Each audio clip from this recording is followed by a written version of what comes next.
Welcome to Mojo TV. Bulletin ముందుగా headlines. ముగిసిన AP cabinet కీలక నిర్ణయాలకు ఆమోదం.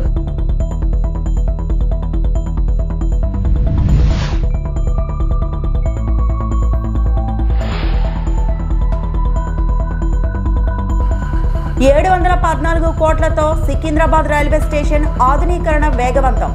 కేంద్ర మంత్రి కిషన్ రెడ్డి.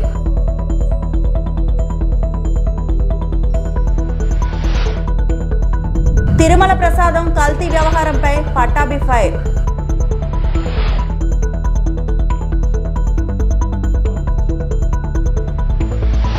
ఏపీ మంత్రివర్గ సమావేశం ముగిసింది. సీఎం చంద్రబాబు అధ్యక్షతన జరిగిన ఈ భేటీ 3.5 గంటల పాటు సాగింది. సుమారు 70 అజెండా అంశాలపై సమావేశంలో చర్చించారు.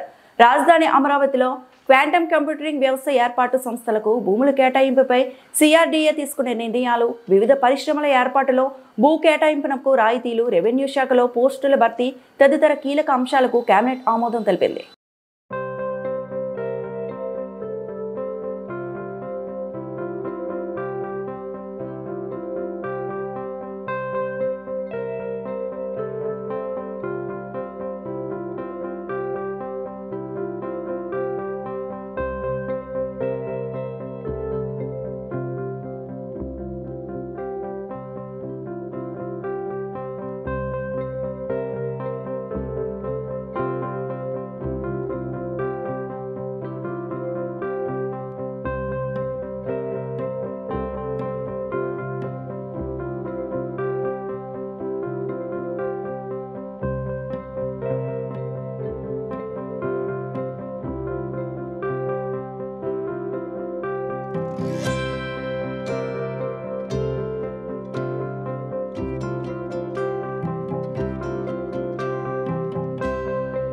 సికింద్రాబాద్ రైల్వే స్టేషన్ ను అంతర్జాతీయ ప్రమాణాలకు అనుగుణంగా పునర్నిర్మిస్తున్నట్లు కేంద్ర మంత్రి కిషన్ రెడ్డి ప్రకటించారు. దక్షిణ భారతదేశంలో సికింద్రాబాద్ రైల్వే స్టేషన్ కు ప్రత్యేక ప్రాధాన్యత ఉందని ఆయన పేర్కొంటూ, అమృత భారత్ పథకం కింద 714 కోట్లతో ఈ స్టేషన్ ను ఆధునీకరిస్తున్నామని, ఇప్పటికే 50% పనులు పూర్తయ్యాయని ఆయన తెలిపారు. ప్రయాణికులకు ఎలాంటి ఇబ్బందులు కలగకుండా రైల్వే స్టేషన్ అభివృద్ధి పనులు వేగంగా జరుగుతున్నాయని స్పష్టం చేశారు. ప్రస్తుతం 197,000 మంది ప్రయాణికులు రోజువారీగా ఈ స్టేషన్ కు వస్తున్నారని, ప్రతి గంటకు సుమారు 23,000 మంది ప్రయాణికులు రాకపోకలు సాగిస్తున్నప్పటికీ పనులు వేగం తగ్గకుండా జాగ్రత్తలు తీసుకుంటున్నామని మంత్రి తెలిపారు. నూతన నిర్మాణాలలో భాగంగా south main building, multi level car parking, traveller తో కూడిన ఫుట్ ఓవర్ బ్రిడ్జ్ నిర్మాణ పనులు చకచకా జరుగుతున్నాయని ఆయన వెల్లడించారు.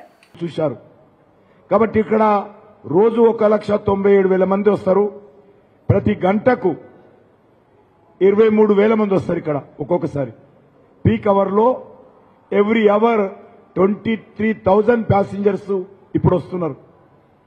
కాబట్టి ఇంత ఉంచుతూ మనము పనిచేయడము కఠినమైనప్పటికీ కూడా అధికారులు చాలా శ్రమ చేసి కష్టమైనప్పటికీ కూడా ప్రతిరోజు 1,97,000 మంది కెపాసిటీ ఉంది ఇప్పుడు ఎగ్జిస్టింగ్.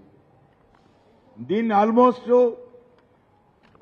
ప్రతి డే 2,70,000 మంది ప్యాసింజర్స్ కు రావడానికి పోవడానికి ఎవ్రీ డే ఇక్కడ నిర్మాణము, వసతులు, ఆ రకమైనటువంటి ప్లానింగ్ చేశామనే విషయాన్ని ఈ సందర్భంగా మనం చేస్తున్నాను.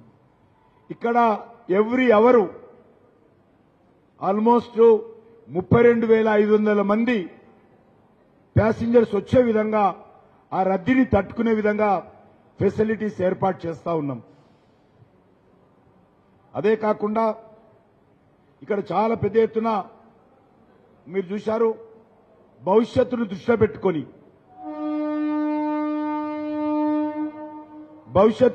పెట్టుకొని ఇక్కడ డెవలప్మెంట్ జరుగుతూ ఉంది.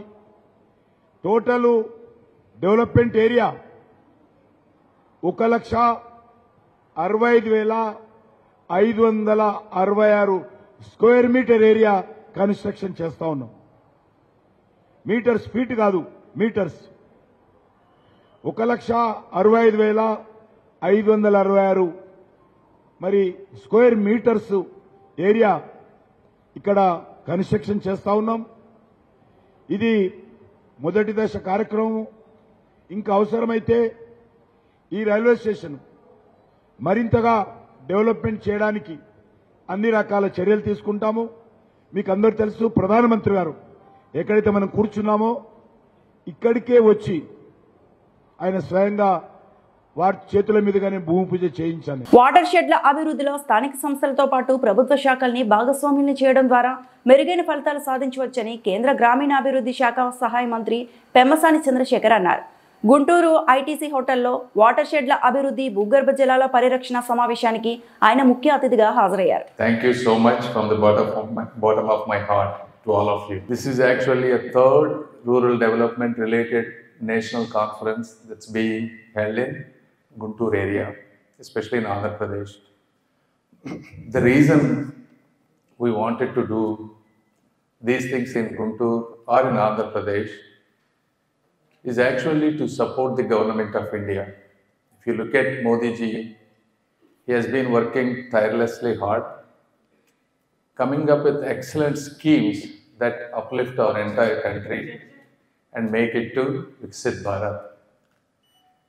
But the implementation of those schemes is what matters at the end, and that is what going to change it. So, under our visionary Chief Minister Sri Nara Chandrababu Naidu Garu and our Rural Development Minister Sri Pawan Kalyan Garu, with all of us being here, we wanted to be the role model to take these things forward, so that at least whatever we could contribute to the nation building will come from Andhra Pradesh. That's the reason why we take these things so seriously. And if you look at it, all our department people, rural development people here, from secretary to everybody, director level, for the last, we only gave 15 days to create this entire pond beautifully to showcase our vision. They have been working extremely hard to show what our vision to the rest of the India, and hopefully it could be a landmark event in the watershed program. So that's one thing in the outset. And then if you look at it, the watershed, you know, Manoj Joshi ji was right. You know, a lot of people, for example, he himself is an exceptional officer. You know, I know about his story and all that stuff. But all the good work that they do may not translate into the public perception, which is an injustice. రాష్ట్రంలో 1,00,000 కోట్ల పెట్టుబడుల ప్రతిపాదనలకు AP cabinet ఆమోదం తెలిపినట్లు మంత్రి పార్థసారథి మీడియాకు వెల్లడించారు. Quantum computering విధానానికి cabinet ఆమోదం తెలిపిందన్నారు. CM Chandrababu అధ్యక్షతన ఏపీ కేబినెట్ సమావేశమైంది. దాదాపు 3.5 గంటల పాటు సాగిన ఈ భేటీలో సుమారు అజెండాలోని 70 అంశాలపై చర్చించారు. అనంతరం కేబినెట్ నిర్ణయాలను మంత్రి పార్థసారథి మీడియాకు వివరించారు. క్వాంటమ్ కంప్యూటరింగ్ సంస్థలు నిపుణులు, క్వాంటమ్ కంప్యూటరింగ్ విడిభాగాల సంస్థలకు ఏపీ కేంద్రంగా మారుతుందన్నారు. $1 బిలియన్ పెట్టుబడులు ఆకర్షించడమే క్వాంటమ్ కంప్యూటరింగ్ మిషన్ లక్ష్యమన్నారు. 5,000 మంది నిపుణులు, స్టార్టప్లు రాష్ట్రానికి వస్తాయని అంచనా వేస్తున్నట్లు పేర్కొన్నారు. ఇంకొక విధానాన్ని కూడా ఈరోజు కేబినెట్ ఆమోదించిందని చెప్పేసి మనం చేస్తాం. ఆంధ్రప్రదేశ్ క్వాంటమ్ కంప్యూటింగ్ విధానం 2025-30. ఈ క్వాంటమ్ విధానం అనేది ప్రపంచంలోనే కొత్త సాఫ్ట్వేర్ ఏ విధంగా అయితే వచ్చిందో, క్వాంటమ్ ఇది కూడా కొత్తగా వస్తున్న ఒక టెక్నాలజీ. ప్రపంచంలో కూడా కొన్ని దేశాల్లో మాత్రమే, జపాన్, చైనా, సౌత్ కొరియా, కేవలం 3-4 దేశాల్లో మాత్రమే దీనికి సంబంధించిన విజ్ఞానం కానివ్వండి, టెక్నాలజీ కానివ్వండి, లేదు మ్యానుఫ్యాక్చరింగ్ ఫెసిలిటీస్ కానివ్వండి ఉన్నాయి. కనీసం అమెరికా అటువంటి దేశాలు కూడా లేవనుకుంటా, నాకు తెలిసి, సబ్జెక్ట్ కరెక్షన్. సో అటువంటి పరిస్థితుల్లో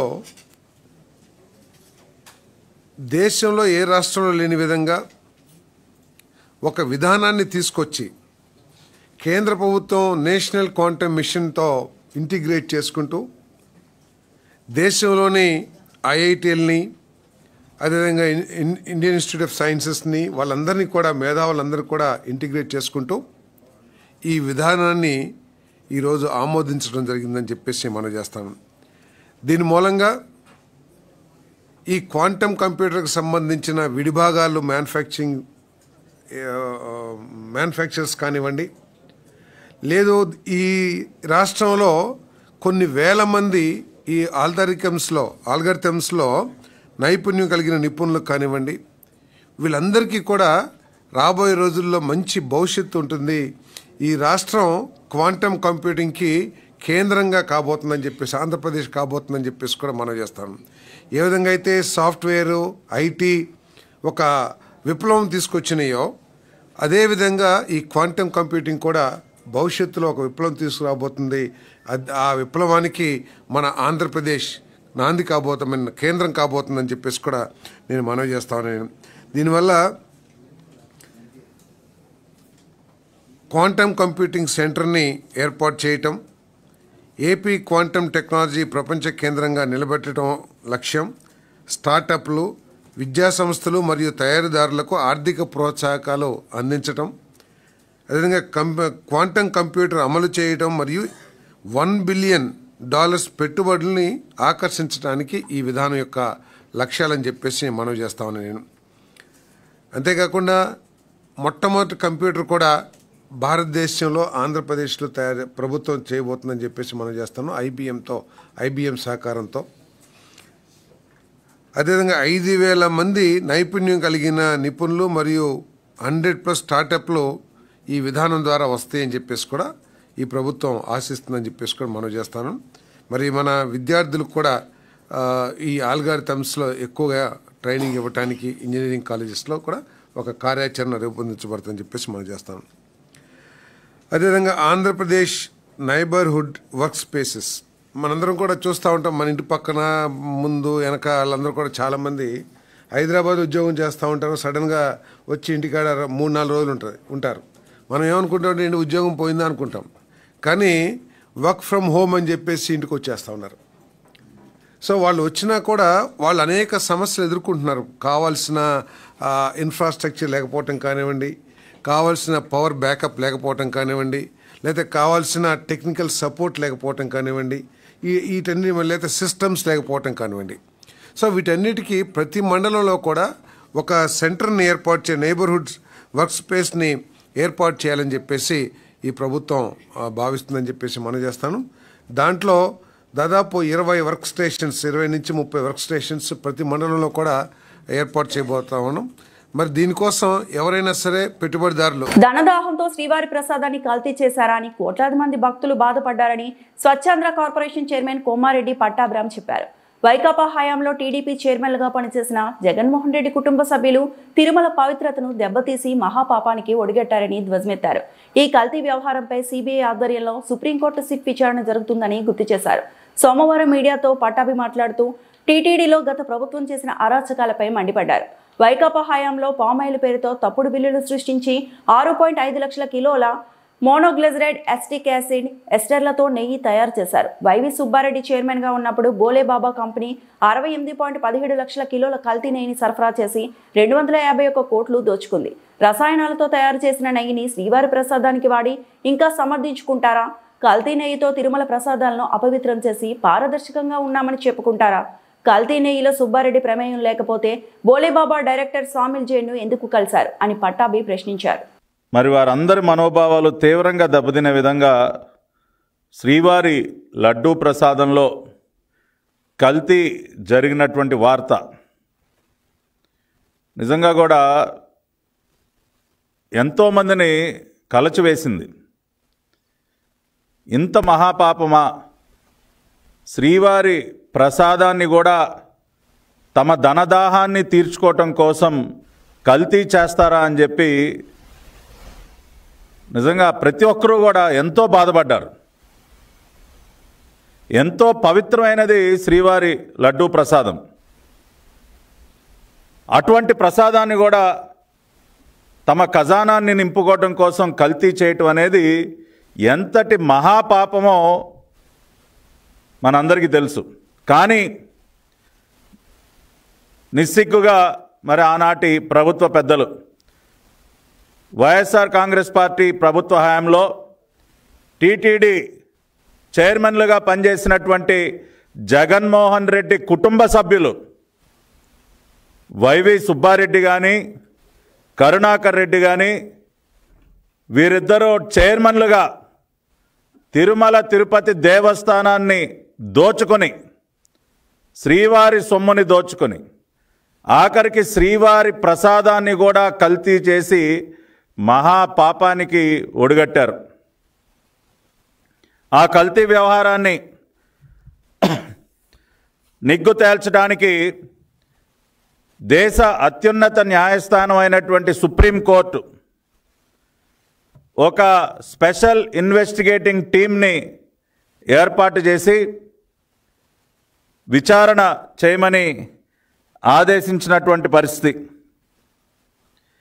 క్రైమ్ నంబర్ 470/2024 మరి ఎఫ్ఐఆర్ సంబంధించి విచారణ మొత్తం కూడా సిబిఐ ఆధ్వర్యంలో సుప్రీంకోర్టు ఆదేశాల మేరకు స్పెషల్ ఇన్వెస్టిగేటింగ్ టీం మరి ఇదంతా కూడా విచారణ చేస్తూ ఉంది. దీనికి సంబంధించి ఇప్పటికే అనేక మందిని విచారించటం, అరెస్టులు చేయటం అన్నీ కూడా చూసాం. కానీ లేటెస్ట్గా అజయ్ కుమార్ సుగంధ్ ఈ కేసులో అక్యూజ్డ్ నంబర్ 16గా ఉన్నటువంటి అజయ్ కుమార్ సుగంధ్ యొక్క అరెస్టు, దానికి సంబంధించి సిట్ వారు సబ్మిట్ చేసినటువంటి రిమాండ్ రిపోర్ట్లో కొన్ని సంచలనాత్మకమైనటువంటి వాస్తవాలు బయటపడినటువంటి పరిస్థితి. ఎవరు ఈ అజయ్ కుమార్ సుగంధ్ అంటే సుగంధ్ ఆయిల్ అండ్ కెమికల్స్ కంపెనీకి యజమాని. న్యూఢిల్లీలో పంజాబీ బాగ్ వద్ద ఉన్నటువంటి సుగంధ్ ఆయిల్ అండ్ కెమికల్స్ యజమాని అయినటువంటి అజయ్ కుమార్ సుగంధ్ మరి ఈ కేసులో ప్రధాన ముద్దాయిలైనటువంటి Pomil Jain, Vipin Jain, Bholebaba organic dairy milk private limited Bholebaba dairy యజమానులైనటువంటి పొమిల్ జైన్, విపిన్ జైన్ వీరిద్దరికీ కూడా అత్యంత సన్నిహితుడు ఈ అజయ్ కుమార్ సుగంధ్. మెడికల్ కాలేజీల ప్రైవేటీకరణకు వ్యతిరేకంగా వైసీపీ చేపట్టిన కోటి సంతకాల సేకరణ కార్యక్రమంలో మాజీ మంత్రి అంబటి రాంబాబు పాల్గొన్నారు. గుంటూరు జిల్లా కోర్టు ప్రాంగణంలో జరిగిన ఈ కార్యక్రమంలో నగర అధ్యక్షురాలు సూరి ఫాతిమా కూడా పాల్గొన్నారు. ఈ సందర్భంగా అంబటి రాంబాబు ప్రభుత్వ విధానాలు దేవాలయాలను రాజకీయ ప్రయోజనాలకు వినియోగిస్తున్నారని ఆరోపిస్తూ తీవ్ర వ్యాఖ్యలు చేశారు. అంబటి రాంబాబు మాట్లాడుతూ తిరుమలలో 1985 నుంచి భక్తులకు ఉచిత భోజనం అందిస్తున్నారని, ఇందుకోసం భక్తులు 27,000 కోట్లకు పైగా విరాళాలు సమకూర్చారని తెలిపారు. నేను అక్కడ భోజనం చేసినప్పుడు భోజనం బాగుందని మాత్రమే చెప్పాను. దాన్ని కూడా రాజకీయంగా మలచడం చంద్రబాబు స్టైల్ అని ఆయన వ్యాఖ్యానించారు. దేవుణ్ణి రాజకీయాలకు వాడటం వాళ్లకు అలవాటు అని, లడ్డూ ప్రసాదం విషయాన్ని చంద్రబాబు రాజకీయ రంగంలోకి లాగారంటూ వ్యాఖ్యానించారు. రాజకీయ కక్ష కోసం ఇంత దారుణంగా వ్యవహరిస్తున్నటువంటి వ్యక్తి నారా చంద్రబాబు నాయుడు గారికి దేవుడన్నా దైవం అన్నా కూడా లెక్కలేదు. పవర్ రాజకీయం. జగన్మోహన్ రెడ్డి గారి మీద బురద జల్లటం, వైఎస్ఆర్ కాంగ్రెస్ పార్టీ వాళ్ళ మీద బురద జల్లటం, దేవుణ్ణి అడ్డం పెట్టుకొని అన్యాయంగా అక్రమంగా సెంటిమెంట్తో వైఎస్ఆర్ కాంగ్రెస్ పార్టీ మీద దుష్ప్రచారం చేయటమే ప్రధాన ధ్యేయంగా ఇలాంటి తప్పుడు మాటలు మాట్లాడినటువంటి దుర్మార్గుడు నారా చంద్రబాబు నాయుడు గారు. ఇది నేను ప్రత్యేకంగా చెప్పాల్సిన అవసరం లేదు. ఈ సిరీస్ చూస్తే అర్థమైపోతుంది అందరికీ కూడా. ప్రపంచంలో ఉన్నటువంటి హిందూ భక్తులందరూ కూడా ముక్కు మీద వేలేసుకున్నారు.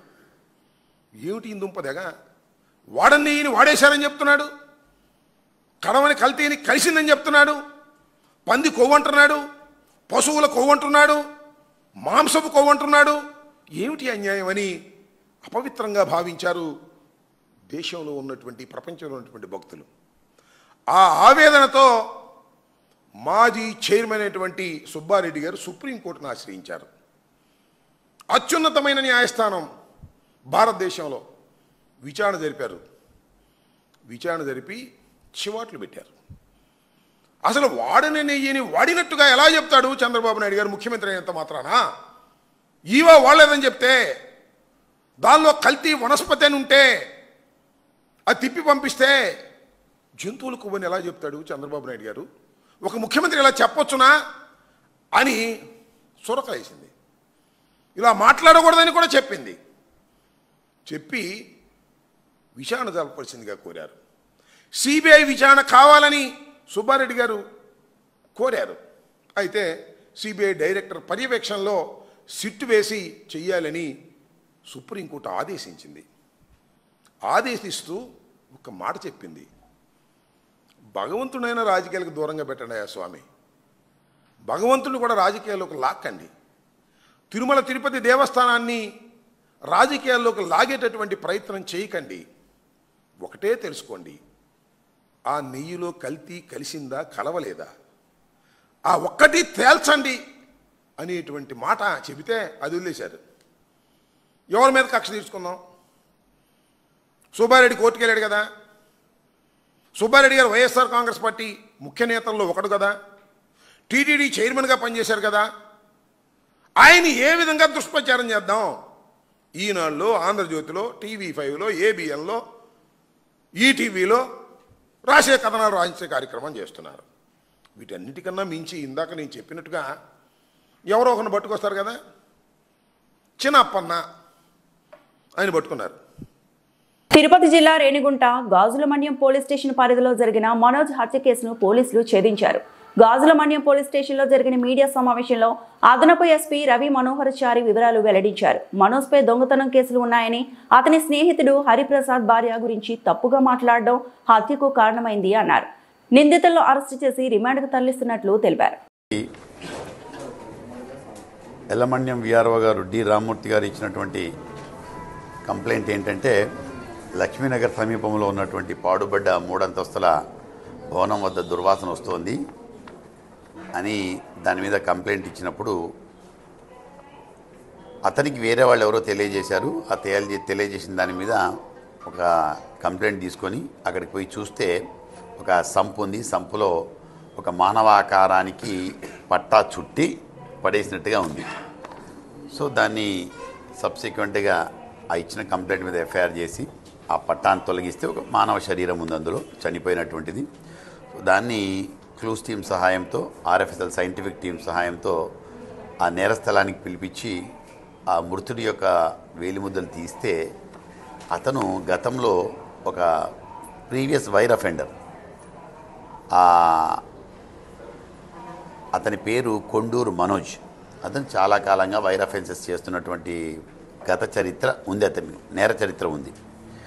తర్వాత దీనిలో సరే సబ్సిక్వెంట్గా దాన్ని దర్యాప్తులో తేలింది ఏమంటే, ఇతనితో పాటు ఇతన్ని ఒక 3 ముద్దాయిలు, హరిప్రసాద్ అనే అతను, అదేవిధంగా సుధాకర్ అతని తమ్ముడు సుధాకర్, అదేవిధంగా శాంసన్ అనే ఇంకొక స్నేహితుడు, వీళ్ళు 3 కూడా ఇతన్ని చంపినట్లుగా మాకు దర్యాప్తులో తేలింది. దాంట్లో ఏమంటే ఇతను ఎక్కడైనా దొరికితే కారణం అతను చెప్పిన కారణం ఏంటంటే, ఎక్కడైనా దొరికితే నాతో పాటు హరిప్రసాద్ కూడా చేశాడు అని ఒకటి, అతని భార్య మీద ఏదో అనవసరంగా కామెంట్స్ చేయడం ఒకటి. సో ఇలా 2-3 వాళ్ళిద్దరి మధ్యలో చిన్న ఉన్నాయి. దానివల్ల ఇంటికి పిలిపించి అతన్ని చంపి మా బాడీని అంతా ర్యాప్ చేసి ఇక్కడ ఉండేటువంటి ఇప్పుడు చెప్పినటువంటి ఎక్కడైతే బాడీ దొరికిందో ఆ బాడీ ఉన్నటువంటి ప్రదేశంలో పడేశారు. దీనిలో సైంటిఫిక్గా ఇన్వెస్టిగేట్ చేసి ఎవరు చేశారు ఏం సంగతి అనేది కంప్లీట్గా మన రేణిగుంట DSP గారు ముందుండి మొత్తం తన టీంతో టౌన్ ఇన్స్పెక్టర్ కానీ, మన రూరల్ ఇన్స్పెక్టర్ కానీ, మా PSI కానీ, మిగతా మా రూరల్ SI కానీ అందరినీ ముందుండి నడిపించారు. బట్ మీరు 6వ తేదీ రిపోర్ట్ అయితే ఈరోజు ఆల్మోస్ట్ 10 అంతే, అంటే ఆల్మోస్ట్ 2-3 రోజుల్లోనే కేసు దర్యాప్తుకు తీసుకొచ్చారు. మా SP గారు కూడా వీళ్ళ చర్యను అప్రిషియేట్ చేశారు. కాబట్టి ఇంకా దీనిలో ఇంకా చాలా ఇన్వెస్టిగేషన్ ఉంది. అప్పుడే చెప్తే దర్యాప్తులో ఉన్న అంశాలు మరింత చెప్తే బాగోదు కాబట్టి ఇప్పటికి ముగిచ్చేస్తున్నాం. వీళ్ళని రిమాండ్ పంపిస్తాం కోర్టు. గుజరాత్ లో అరెస్ట్ అయిన 3 ICS ఉగ్రవాదుల్లో ఒకరు విషపూరిత ఆహారంతో ప్రజలను చంపాలని ప్రయత్నిస్తున్నట్లు పోలీసులు తేల్చారు. హైదరాబాద్ కు చెందిన అహ్మద్ మొహియుద్దీన్ సయీద్ అనే ఆ వైద్యుడి దగ్గర రైసిన్ అనే విషపూరిత రసాయనం దొరికిందని ఇప్పటికే పోలీసులు తెలిపారు.